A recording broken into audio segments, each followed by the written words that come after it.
नमस्ते बच्चों।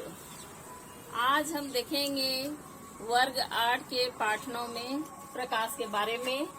इस पाठ में हम क्या क्या जानेंगे, जो महत्वपूर्ण बिंदु है उस पर सबसे पहले प्रकाश डालते हैं। तो सबसे पहले हम देखेंगे प्रकाश क्या है।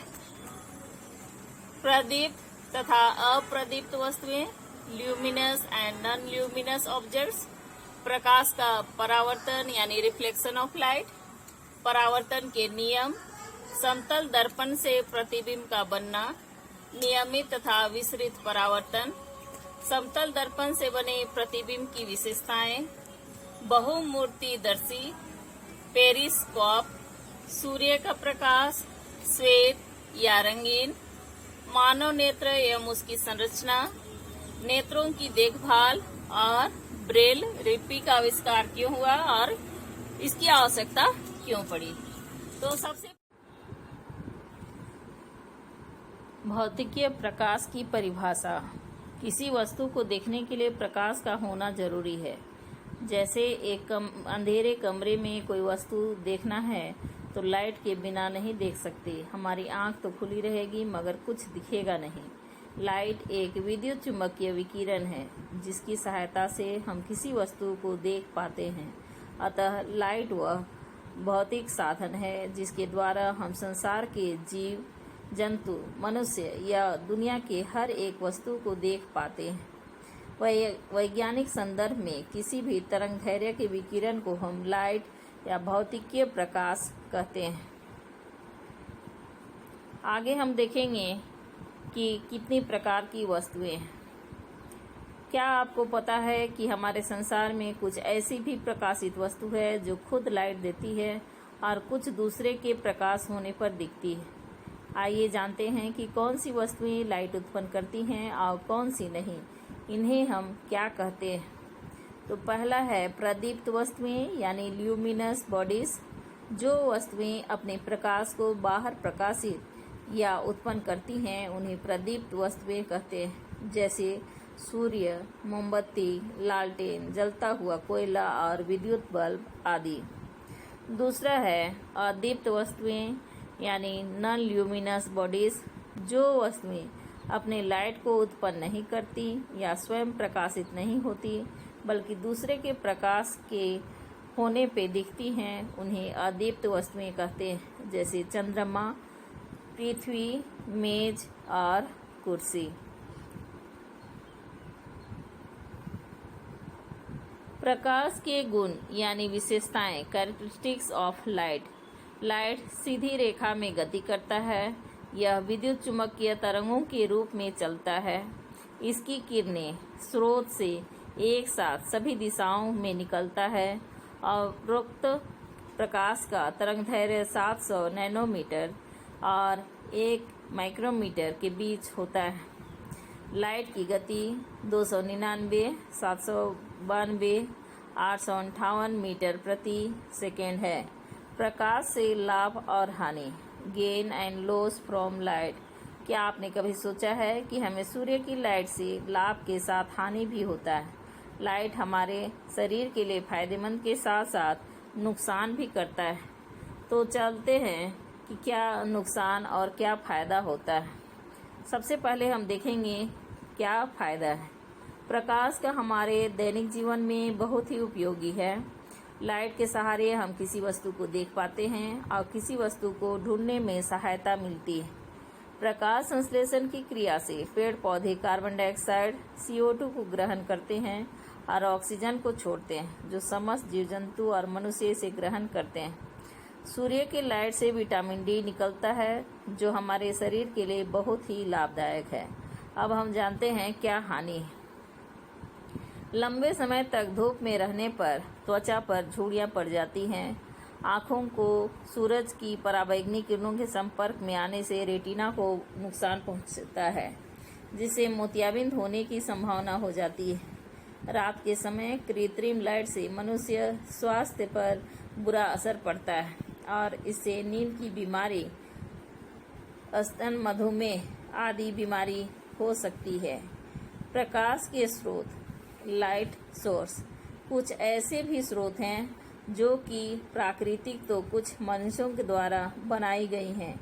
भले ही इनको दो वर्गों में बांटा गया हो, लेकिन के स्रोत लाइट के स्रोत हैं। सूर्य का लाइट, लालटेन, दीपक और विद्युत बल्ब ये स्वयं लाइट उत्पन्न करते हैं, लेकिन जब लालटेन और दीपक को हम जलाएंगे तभी ये प्रकाश उत्पन्न करेंगे। और विद्युत बल्ब को जलाने के लिए बिजली का होना जरूरी है, लेकिन सूर्य को ना जलाने की जरूरत पड़ती है ना उत्पन्न करने की। ये प्राकृतिक की देन है। तो चलिए जानते हैं इन स्रोतों के बारे में। पहला है प्राकृतिक प्रकाश के स्रोत, नेचुरल लाइट सोर्स। कुछ लाइट प्राकृतिक प्रकाश हैं जो इस पूरे ब्रह्मांड में प्राकृतिक रूप में विद्यमान है। लाइट के स्रोत हैं सूर्य, जुगनू, तारे आदि। कृत्रिम प्रकाश के स्रोत, सोर्स ऑफ आर्टिफिशियल लाइट। कुछ ऐसे लाइट हैं जो मनुष्यों ने इसका निर्माण किया है, जिन्हें हम कृत्रिम प्रकाश कहते हैं, जैसे विद्युत बल्ब, मोमबत्ती आदि। प्रकाश के माध्यम, लाइट जिस पदार्थ से होकर जाता या गमन करता है उस अवस्था को प्रकाशिक माध्यम कहते हैं। जब सूर्य का लाइट निकलता है तो 3 माध्यमों से होकर चलता है। पहला है पारदर्शक माध्यम, ट्रांसल्यूसेंट मीडियम। जिस माध्यम से लाइट का आधा भाग आर पार चला जाता है उसे पारदर्शक माध्यम कहते हैं, जैसे जल, वायु, कांच इत्यादि। जब सूर्य का प्रकाश किसी वस्तु में इस तरह, जैसे कोई कांच ले जिसमें देखने पर उस पार का दृश्य हमें साफ दिखता हो, उसमें लाइट इस पार से उस पार चला जाएगा। सरल भाषा में हम कह सकते हैं कि जिस पदार्थ में हमें साफ तरीके से उस पार का दृश्य दिखे, जिसमें सूर्य का लाइट आसानी से उस पार चला जाता है। दूसरा है पारभाषक माध्यम या ट्रांसमिटिंग मीडियम। जिस माध्यम से प्रकाश का कुछ ही भाग आर पार चला जाता है उसे पारभाषक माध्यम कहते हैं, जैसे कागज में लगा तेल और घिसा हुआ कांच इत्यादि। एक कागज में लगा तेल लें और उसमें देखें, लाइट स्पष्ट रूप से नहीं बल्कि धुंधला दिखाई देता है, यानी सूर्य का लाइट का कुछ ही भाग कागज के उस पार आ पाएगा, क्योंकि कागज में या घिसा हुआ कांच में सही तरीके से उस पार का दृश्य दिखता नहीं है। तीसरा है अपारदर्शक माध्यम या ओपेक मीडियम। जिस पदार्थ से प्रकाश आर पार नहीं निकल पाता है उसे अपारदर्शक माध्यम कहते हैं, जैसे लकड़ी, मेज, कुर्सी आदि। लकड़ी या मेज, इसमें सूर्य का लाइट इस पार से उस पार नहीं जा पाएगा, क्योंकि ये ठोस पदार्थ हैं। निर्वात में लाइट की गति 3 गुना 10⁸ मीटर प्रति सेकंड होता है, लेकिन वर्तमान समय में प्रकाश की चाल 299,792,458 मीटर प्रति सेकंड या 186,282 मील प्रति सेकंड निर्धारित की गई है। लाइट हमेशा विद्युत चुम्बकीय तरंगों के रूप में गति करता है।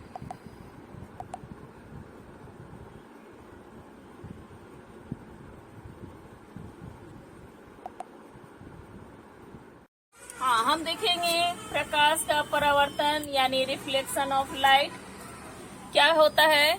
कोई भी वस्तु है, जैसे मान लीजिए ये पेड़ है, इसमें सूर्य की रोशनी पड़ने के बाद में क्या होता है, ये हमारी आंखों में परावर्तित होता है। इस तरह से रेटिना में जब ये पड़ता है तब हम उस वस्तु को क्या कर सकते हैं, देख सकते हैं। तो प्रकाश का परावर्तन सतह पर निर्भर करता है। अगर सतह समतल है, इस तरह से अगर समतल सतह, तो प्रकाश की किरणें कैसी पड़ेंगी, इस तरह से समानांतर पड़ेंगी।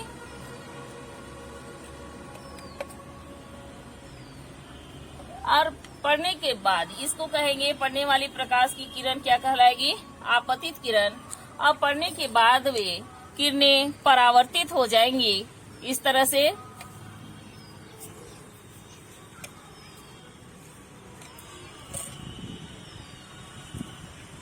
तो यहाँ पर हम देख रहे हैं कि आपतित किरण और परावर्तित किरण कैसी किरणें हैं, समानांतर किरणें।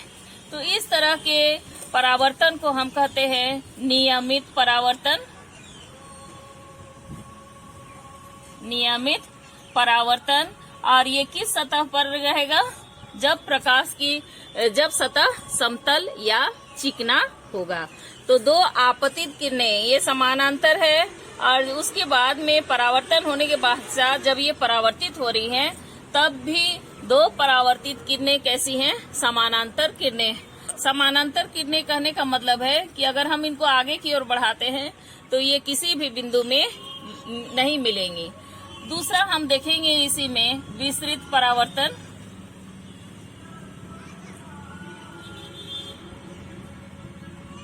तो ये विसरित परावर्तन कब होगा, जब प्रकाश की किरण किसी भी उबड़ खाबड़ सतह पर पड़ेगा, तब क्या होगा कि प्रकाश की जो समानांतर किरणें हैं, आपतित किरणें तो समानांतर होंगी, लेकिन परावर्तन के पश्चात वे किसी भी दिशा में वापस लौट जाएंगी। इस तरह से ये टकरा करके यहीं से भी लौट सकता है, ये कहीं से भी डाइवर्ज हो सकता है। तो इस तरह से जो प्रकाश की किरणें हैं, आपतित किरणें तो समानांतर होंगी, लेकिन परावर्तन के पश्चात वे क्या होंगी, किसी भी दिशा से वापस लौट जाएंगी। तो इस तरह के परावर्तन को हम विसरित परावर्तन कहते हैं। और विसरित परावर्तन के चलते ही बहुत सारी चीजें हैं जो हमको चमकती हुई दिखाई देती है। जो जैसे कि हीरा को क्या किया जाता है, पत्थर को तराशा जाता है, और जितना ज्यादा कोनों से वो तराशा जाएगा, यानी जितना ज्यादा उसमें क्रांतिक कोण होगा, उसमें विसरण की प्रक्रिया उतनी ही होगी और वह उतना ही ज्यादा चमकदार होगा। तो परावर्तन हम कितना सतह के आधार पर देखें, दो तरह का, नियमित परावर्तन, विसरित परावर्तन। एक बार फिर से देखेंगे, अगर सतह समतल है या चिकनी है, तब दो समानांतर आपतित किरणें क्या होंगी, परावर्तन के पश्चात भी समानांतर परावर्तित होंगी, यानी दो परावर्तित किरणें भी आपस में समानांतर होंगी।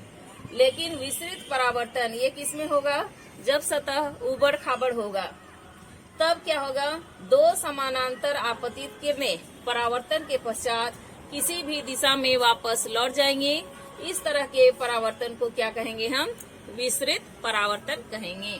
आगे हम देखेंगे परावर्तन के नियम। आगे हम देखेंगे परावर्तन का नियम।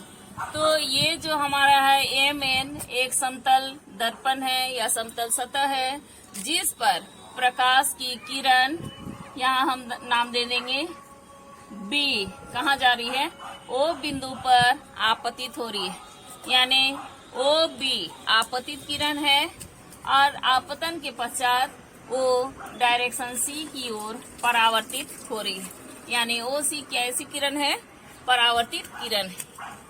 आपतन बिंदु पर खींचा गया अभिलंब OD। तो अब फिर से हम देखेंगे, Mn एक समतल सतह है जिस पर OB आपतित हो रही है। आपतित होना मतलब पड़ रही है, किस बिंदु पर, O बिंदु पर। तो O क्या कहलाया, आपतन बिंदु, O आपतन बिंदु।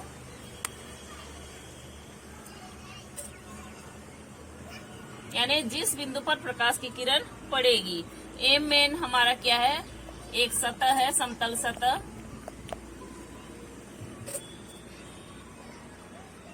OB आपतित किरण, आपतित किरण। OC परावर्तित किरण।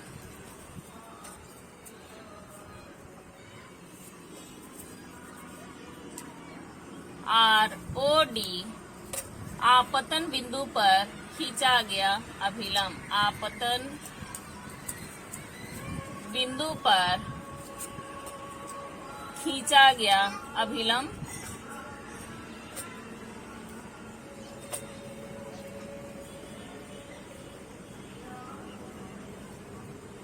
बहुत आसान है याद करना। एक बार फिर से चित्र में ध्यान से देखो। एम क्या है? एक समतल सतह है। ओ बी आपतित किरण है जो बिंदु ओ पर आपतित हो रही है यानी पड़ रही है, इसलिए ओ को क्या बोले? आपतन बिंदु। और आपतित होने के पश्चात वह ओ सी डायरेक्शन की ओर क्या हो रही है? परावर्तित हो जा रही है। तो ओ सी क्या हुआ? हमारा परावर्तित किरण हुआ। ओ डी आपतन बिंदु पर खींचा गया अभिलंब। ध्यान देना है, अभिलंब खींचते समय ये जो कोण होगा कितने डिग्री का होगा? 90 डिग्री का होगा, इसीलिए इसको अभिलंब कहा जाता है। अब हम देखेंगे कि आप अभिलंब और परावर्तित आपतित किरण के बीच जो कोण बना उसको हम क्या कहेंगे? कोण आई, यानी एंगल ऑफ इंसिडेंस। और आपतित परावर्तित किरण और अभिलंब के बीच में जो एंगल बना उसको रिप्रेजेंट करेंगे आर से, यानी एंगल ऑफ रिफ्लेक्शन। तो ये आपतन कोण आई, परावर्तन कोण आर के हमेशा क्या होगा? बराबर होगा। कब? जब सतह समतल होगी तब। अब इसमें 3 नियम है। सबसे पहला क्या है? आपतित किरण,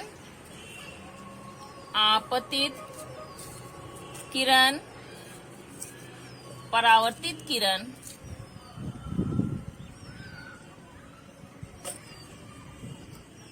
और आपतन बिंदु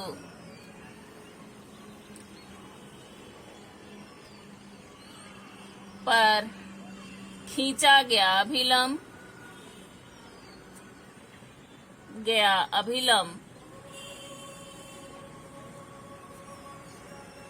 तीनों एक ही समतल सतह पर होते हैं। तीनों एक ही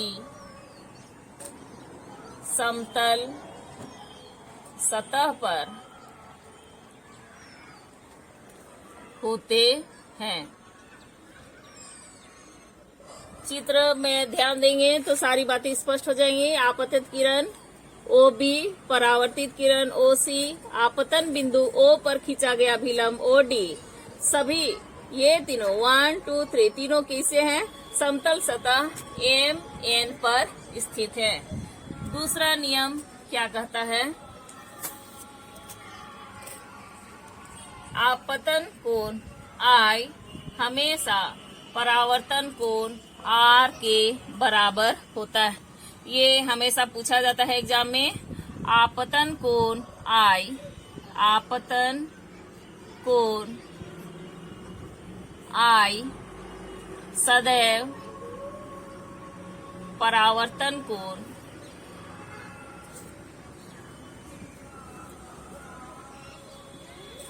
आर बराबर होते हैं।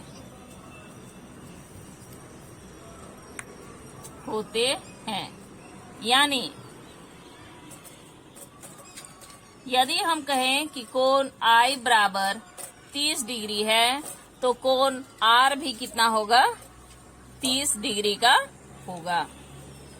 तो ये इम्पोर्टेंट नियम है परावर्तन का। चित्र ध्यान देंगे और अपने कॉपी में क्या करेंगे? आप बना लेंगे। आगे हम देखेंगे समतल दर्पण द्वारा प्रतिबिंब का बनना। अब देखेंगे कि समतल दर्पण द्वारा किस प्रकार प्रतिबिंब का निर्माण होता है। मान लो यहाँ पर कोई ऑब्जेक्ट है, वो यानी वस्तु रखी हुई है, तो उसे समतल दर्पण पर प्रकाश की किरण पड़ रही है जो आपतित हो रही है बिंदु ए और बिंदु सी पर। तो आपतित किरण कौन कौन हुआ? ओ ए और ओ सी, जो कि वस्तु यानी ऑब्जेक्ट से निकल रहा है। और यहाँ से पढ़ने के बाद में उसका प्रतिबिंब कहाँ पर रहा है? देखो दर्पण के पीछे। तो प्रतिबिंब की दूरी दर्पण से और दर्पण से वस्तु की दूरी क्या होगी? समान होगी। यानी कोई भी वस्तु को अगर हम दर्पण के सामने 1 मीटर की दूरी पर रखेंगे तो उसका प्रतिबिंब दर्पण के पीछे 1 मीटर की दूरी पर बनेगा। यानी व्यक्ति से प्रतिबिंब की दूरी कितनी हो जाएगी? 1 और 1 2 मीटर। तो हमेशा यह प्रश्न पूछा जाता है कि कोई वस्तु को अगर दर्पण के सामने में 3 मीटर की दूरी पर रखी है तो वस्तु से प्रतिबिंब की दूरी कितनी होगी? कितनी हो जाएगी? 6 मीटर। और कितने मीटर पीछे, दर्पण से कितने मीटर पीछे बनेगा? 3 मीटर। ये दोनों जो दूरी है, वस्तु से दर्पण की दूरी, दर्पण से प्रतिबिंब की दूरी हमेशा समान होगी। और यह प्रतिबिंब हमेशा कैसा बनेगा? सीधा बनेगा और काल्पनिक बनेगा। काल्पनिक प्रतिबिंब को हम क्या कहते हैं? आभासी प्रतिबिंब कहते हैं। समतल दर्पण में आप देखेंगे, समतल दर्पण यानी आईना जिसमें आप प्रतिदिन अपना चेहरा देखते हैं, तो दर्पण में आप देखेंगे कि जैसे जैसे आप नजदीक जाते हैं तो क्या लगता है कि हमारा प्रतिबिंब भी नजदीक आ रहा है, और जैसे जैसे हम दर्पण से दूर जाते हैं वैसे वैसे हमारा प्रतिबिंब भी दर्पण से दूर होता जाता है। तो आगे हम देखेंगे समतल दर्पण द्वारा बने प्रतिबिंब की कौन सी विशेषताएं। तो सबसे पहले हम क्या देखें कि जो प्रतिबिंब बनेगा कैसा होगा? आभासी प्रतिबिंब होगा। आभासी यानी काल्पनिक। आभासी प्रतिबिंब।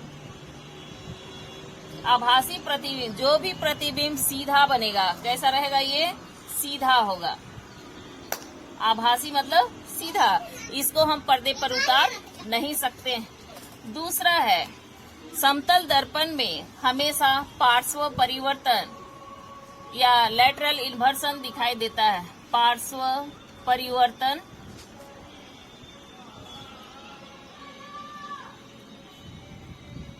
पार्श्व परिवर्तन यानी दायां भाग बायां। अगर हम अपने हाथ को, दाएं हाथ को ऊपर उठाएंगे तो प्रतिबिंब हमारा कैसा दिखेगा?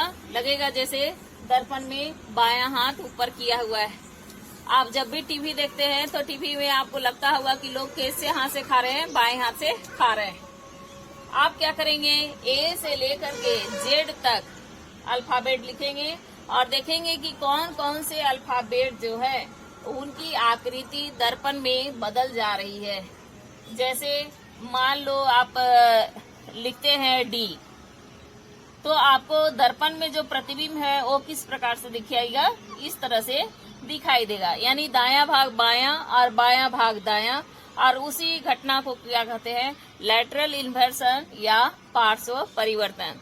तो आप क्या करेंगे? ए से जेड तक लिखेंगे और देखेंगे कौन कौन सा अल्फाबेट अलग दिखाई देता है और कौन कौन सा अल्फाबेट समान दिखाई देता है। जैसे ओ लिखेंगे तो दर्पण में भी इसी तरह से दिखाई देगा, इसमें कोई परिवर्तन नहीं होगा।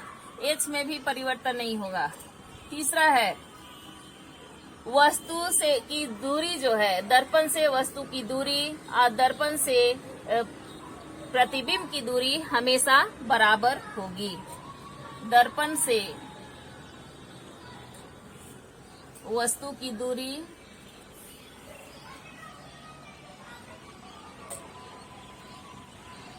और दर्पण से प्रतिबिंब की दूरी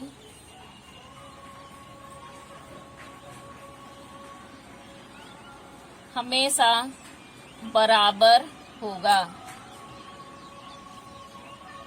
बराबर होगा और प्रतिबिंब कहाँ बनेगा? दर्पण के पीछे बनेगा।